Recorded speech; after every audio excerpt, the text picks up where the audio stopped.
Thank you very much, Honorable Speaker, for giving me this opportunity also to inject my voice on this very important bill, that is a Business Law Amendment Bill, number 2, Bill National Assembly, number 50 of 2020.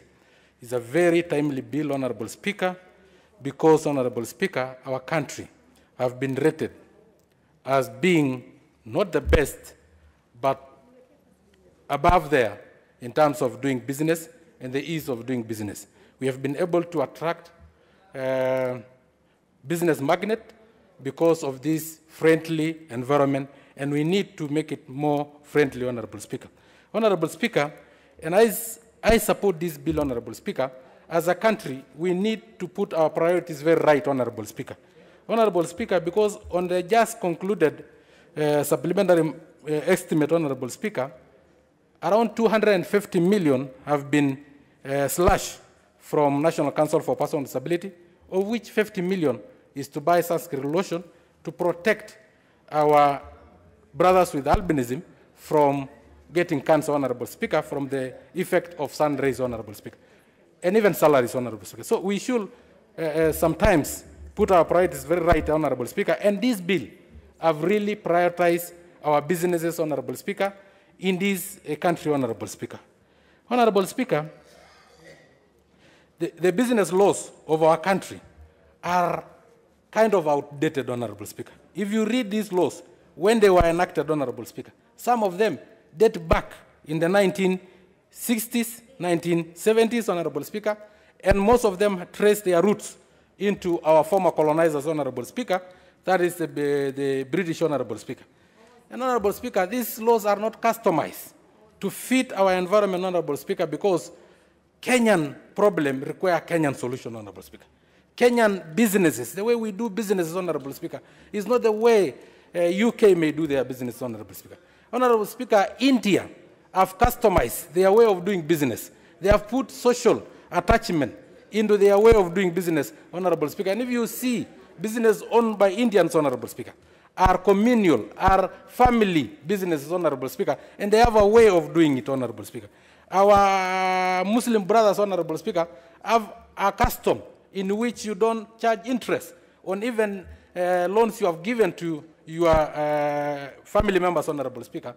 They call it haram, Honorable Speaker. Honorable Speaker, and they have been able to grow business and to do business, Honorable Speaker. So these laws should be customized into our economy and into our tradition, Honorable Speaker, so that we can be able to run our economy, Honorable Speaker. Honorable Speaker, any economy is run by businesses, not government employment, Honorable Speaker. Honorable Speaker, government employees are consumers of our taxes, while SMEs are generators of innovations, employment, generators of taxes, and are the wheels that run and move our economy, Honorable Speaker.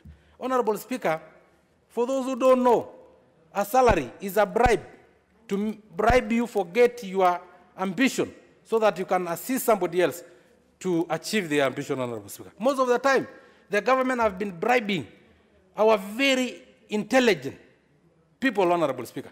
They forget their ambitions of innovation, of running businesses.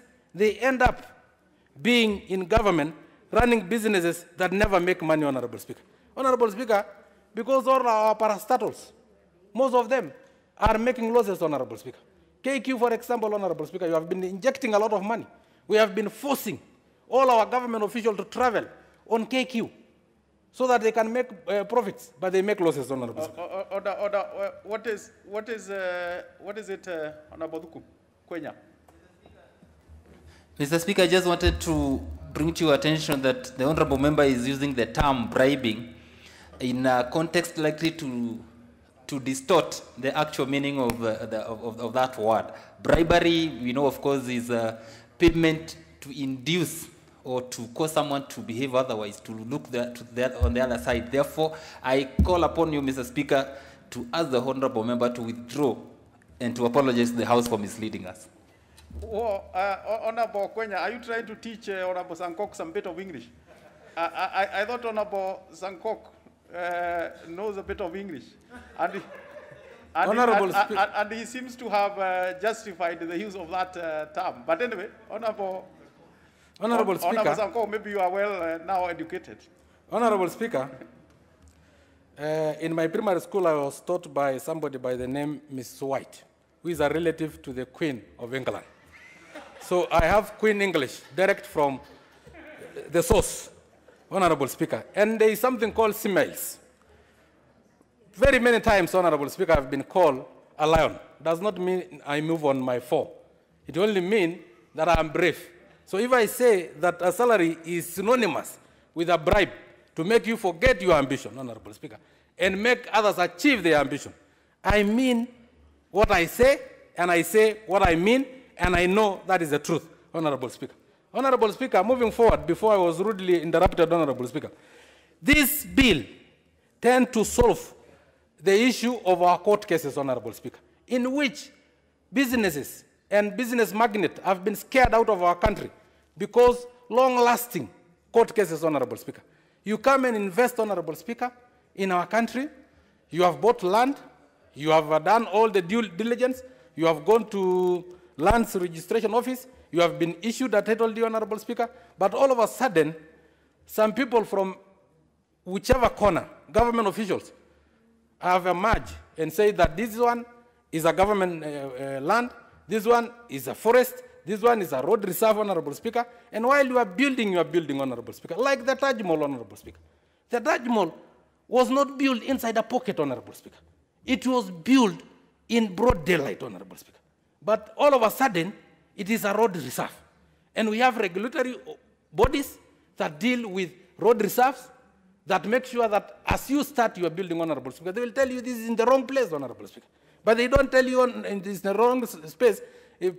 They wait for you to invest billions of shillings. And then all of a sudden, you will see those Sanyo bulldozers, Honorable Speaker, claiming that this land is riparian land, Honorable Speaker. Honorable Speaker, and Fort Jesus is actually on riparian land, Honorable Speaker. But you find some buildings in Nairobi, just next to a dam, being brought down, Honorable Speaker. Honorable Speaker, you have seen what is happening in our court cases, in which they drag for very many years, Honorable Speaker, making sure that they drag for a long time while your business is suffering, Honorable Speaker. Honorable Speaker, we need to make sure that we have prioritized. But as we prioritize, these laws must also bring into play the issue that we had just discussed earlier of pending bills, Honorable Speaker. There is what we call access to government procurement opportunities by persons with disabilities, by women and youth. That was a very well thought out idea by our president with very good intention to economically empower our hustlers, to economically empower people who are down, Honorable Speaker, for them to access government tenders, Honorable Speaker. But these ones have become a curse in disguise because you do business, and that is why there is a contract law here. You do business with the county government. You have borrowed from the banks. It will take 5 years for you to be paid. The interest that you are supposed to have gotten will be taken by the interest. The profit that you are supposed to get will be taken by the interest of the banks, Honorable Speaker, because it's a bank loan. Some of them even outlive or outweigh the interest, Honorable, or the profit, Honorable Speaker. The interest from the banks become more than the profit that we are supposed to get, Honorable Speaker.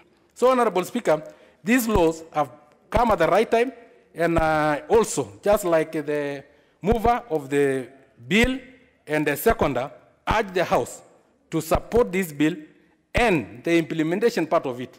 I will want to persuade the majority leader that let us stand as a House and make sure that this one is implemented as soon as we have passed as a House. I urge my President to assent to this bill faster than any other bill, Honorable Speaker. Thank you very much, Honorable Speaker. I do support.